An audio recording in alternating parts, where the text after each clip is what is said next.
Assalamualaikum warahmatullahi wabarakatuh. Selamat pagi teman-teman sekalian, para hadirin sekalian yang terhormat, Ibu Anisya Lutfi Septiantis SEMSC. Pada pagi hari ini kita kelompok 5 akan membahas tentang segmenting, targeting, positioning, dan differentiation. Perkenalkan, nama saya Muhammad Rafli Nugroho sebagai moderator pada pagi hari ini. Selanjutnya, ini anggota kelompok 5. Yang pertama ada Halimatus Sa'diyah, NIM-nya 202311386. Yang kedua ada Lisa Rahmawati, NIM-nya 202311391. Yang ketiga ada Andini Dias Saputri, NIM-nya 202311392. Yang keempat ada Nur Khalifah Hidayah, NIM-nya 202311395. Yang kelima ada saya sendiri, Muhammad Rafli Nugroho, NIM saya 202311400. Selanjutnya akan disampaikan pada pemateri 1. Oke, selanjutnya ada konsep segmenting. Konsep segmenting dalam pemasaran merujuk pada proses membagi pasar yang lebih besar menjadi subkelompok yang lebih kecil dan lebih homogen. Tujuan dari segmenting adalah untuk memahami kebutuhan dan preferensi spesifik dari masing-masing kelompok agar strategi pemasaran dapat disesuaikan dengan lebih baik. Di sini ada beberapa pendekatan dalam segmentasi. Yang pertama ada segmentasi demografis. Segmentasi demografis itu seperti karakteristik seperti usia, jenis kelamin, pendapatan, pendidikan, dan status perkawinan. Yang kedua ada segmentasi geografis.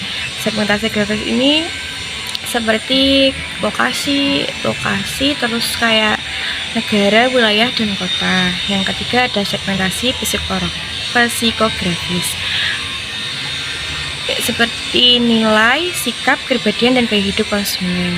Dan yang keempat ada segmentasi perilaku, mengelompokkan konsumen berdasarkan pola penggunaan, tingkat loyalitas atau respon terhadap produk.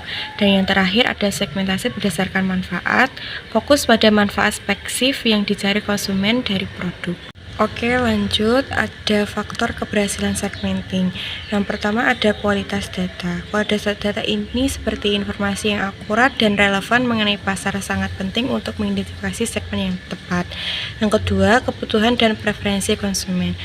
Kebutuhan dan preferensi konsumen ini memahami apa yang dicari konsumen dalam produk atau layanan, membantu dalam menentukan segmen yang lebih tepat. Yang ketiga ada ukuran segmen. Ukuran segmen ini, segmen harus cukup besar untuk menghasilkan keuntungan dan signifikan, tetapi juga harus terjangkau untuk dijangkau. Yang keempat, aksesibilitas. Aksesibilitas ini seperti segmen harus dapat dijangkau melalui saluran pemasaran yang ada, baik secara fisik maupun digital. Yang kelima, kepatuhan terhadap regulasi. Memastikan bahwa segmentasi tidak melanggar hukum atau regulasi yang ada, terutama yang berkaitan dengan diskriminasi. Yang keenam, kemampuan perusahaan. Kemampuan perusahaan ini sumber daya yang tersedia termasuk kemampuan pemasaran dan produksi harus mendukung strategi yang pilih untuk segmen tersebut. Yang ketujuh, persaingan. Persaingan ini memperhatikan kondisi kompetitif di pasar dan strategi yang digunakan oleh pesaing juga penting untuk menentukan keberhasilan segmentasi. Dan yang terakhir, perubahan pasar. Perubahan pasar memantau perubahan tren dan perilaku konsumen agar strategi segmentasi tetap relevan dan efektif. Dengan memperhatikan faktor ini, perusahaan dapat merancang strategi segmentasi yang lebih efektif dan berkelanjutan. Oke, selanjutnya ada konsep targeting adalah proses mengidentifikasi dan memutuskan segmen pasar mana yang akan menjadi fokus upaya pemasaran mereka. Dengan targeting, perusahaan dapat menyesuaikan produk, komunikasi, dan strategi pemasaran agar lebih relevan dan menarik bagi segmen pasar yang dipilih. Kriteria segmen yang tepat untuk dipilih yang pertama, measurable atau terukur adalah ukuran daya beli dan karakteristik segmen harus dapat diukur. Yang kedua, substansial atau besar adalah segmen harus cukup besar dan menguntungkan. Yang ketiga, accessible adalah segmen harus dapat dijangkau dan dilayani secara efektif. Yang keempat, differentiable adalah segmen harus berbeda secara konsep dan memiliki respon yang berbeda terhadap program pemasaran.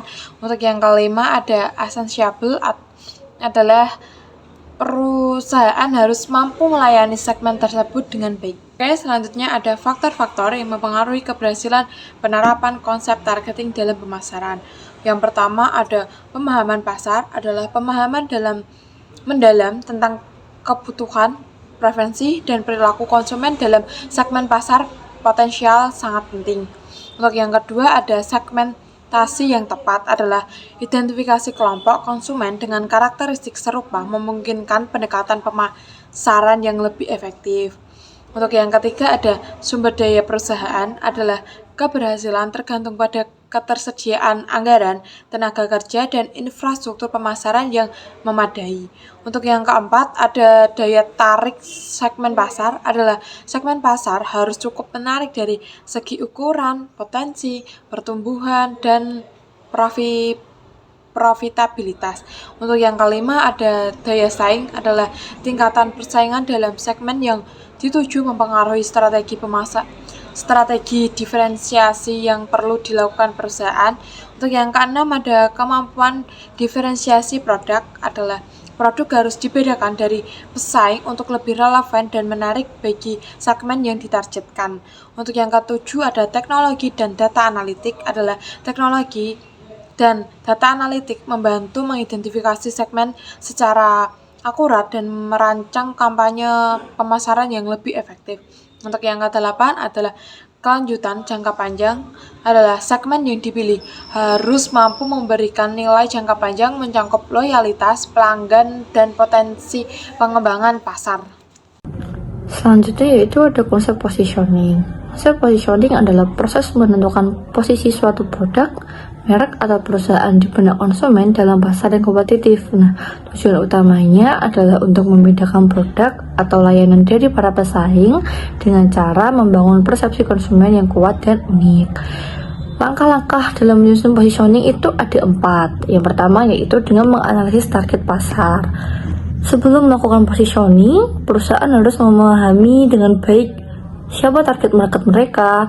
Analisis ini tuh membantu melibatkan segmentasi pasar dan pemahaman terhadap kebutuhan, preferensi, dan perilaku konsumen.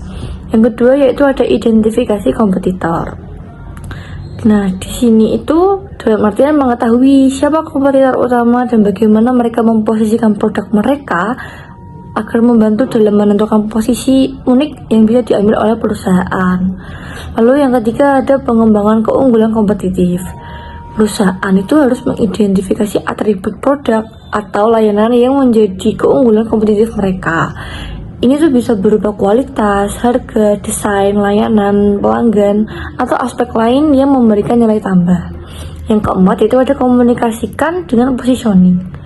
Pesan positioning itu harus disampaikan secara konsisten melalui berbagai saluran pemasaran seperti iklan, promosi, media sosial, dan interaksi langsung dengan pelanggan, sehingga kita bisa mengetahuinya secara kontinu.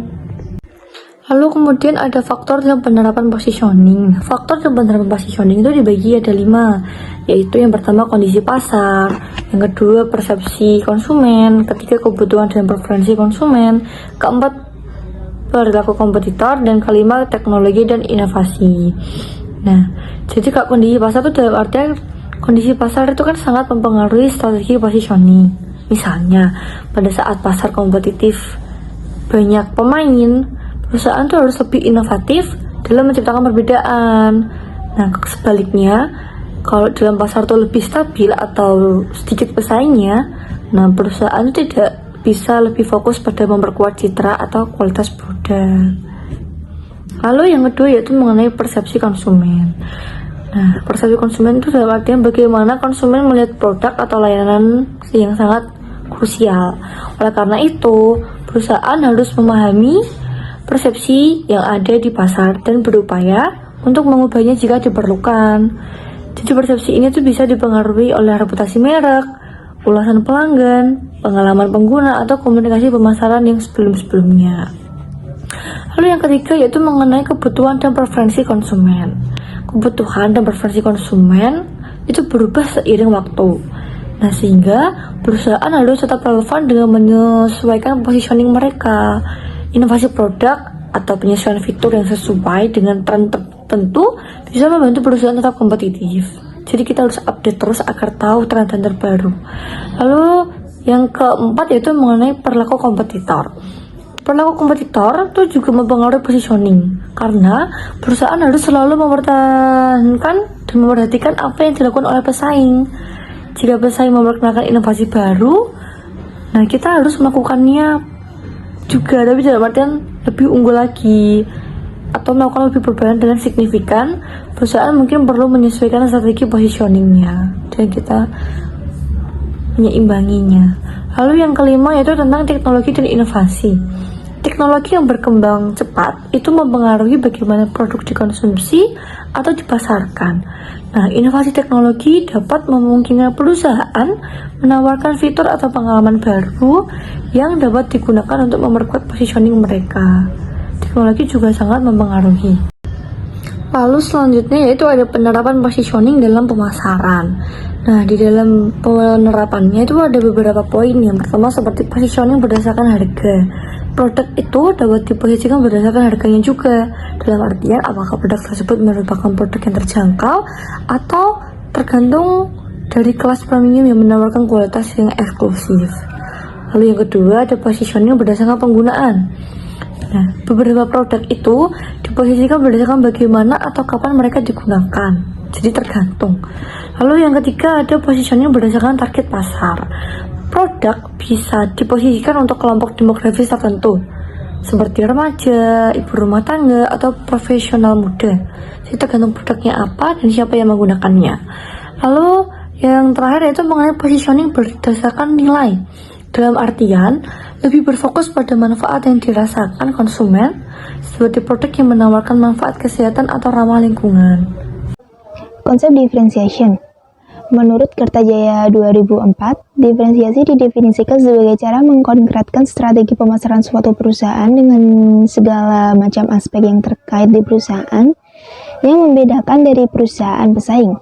Jadi, diferensiasi dapat diartikan sebagai suatu usaha perusahaan dalam strategi pemasaran untuk membuat pembedaan produk dengan perusahaan pesaing sehingga produk tersebut memiliki ciri khas tersendiri. Berikutnya adalah sumber-sumber diferensiasi. Yang pertama adalah diferensiasi produk. Secara garis besar, diferensiasi produk menurut Kotler adalah penawaran produk perusahaan yang memiliki sesuatu yang lebih baik, lebih cepat, dan lebih murah yang akan menciptakan nilai yang lebih tinggi bagi pelanggan dibandingkan produk pesaing. Yang kedua adalah diferensiasi pelayanan. Membedakan pelayanan utama berdasarkan kemudahan pemesanan, pengiriman, pemasangan, pelatihan pelanggan, konsultasi pelanggan, dan juga pemeliharaan dan perbaikan. Yang ketiga adalah diferensiasi personil, yaitu mempekerjakan dan melatih orang-orang yang lebih baik. Karakteristiknya yaitu kemampuan personil, kesopanan, kredibilitas, dapat diandalkan, cepat tanggap, dan komunikasi. Yang keempat adalah diferensiasi saluran, yaitu cara perusahaan merancang saluran distribusi, terutama yang menyangkut jangkauan, keahlian, dan kinerja saluran-saluran tersebut untuk mencapai keunggulan. Perusahaan dapat melakukan strategi berdasarkan pada distribusi eksklusif, distribusi selektif, dan distribusi intensif. Yang terakhir adalah diferensiasi citra, yaitu membedakan citra merek agar lebih menonjol dan unik dibandingkan dengan pesaing. Selanjutnya adalah strategi differentiation. Jadi, strategi diferensiasi ini dapat diimplementasikan dengan cara menciptakan persepsi pelanggan bahwa produk atau jasa yang dihasilkan oleh perusahaan bersifat unik. Dalam hal yang tertentu yang penting biasanya kualitas yang lebih tinggi, sehingga menyebabkan perusahaan dapat menentukan harga yang lebih tinggi yang dapat bersaing dalam perolehan laba tanpa menurunkan biaya secara signifikan.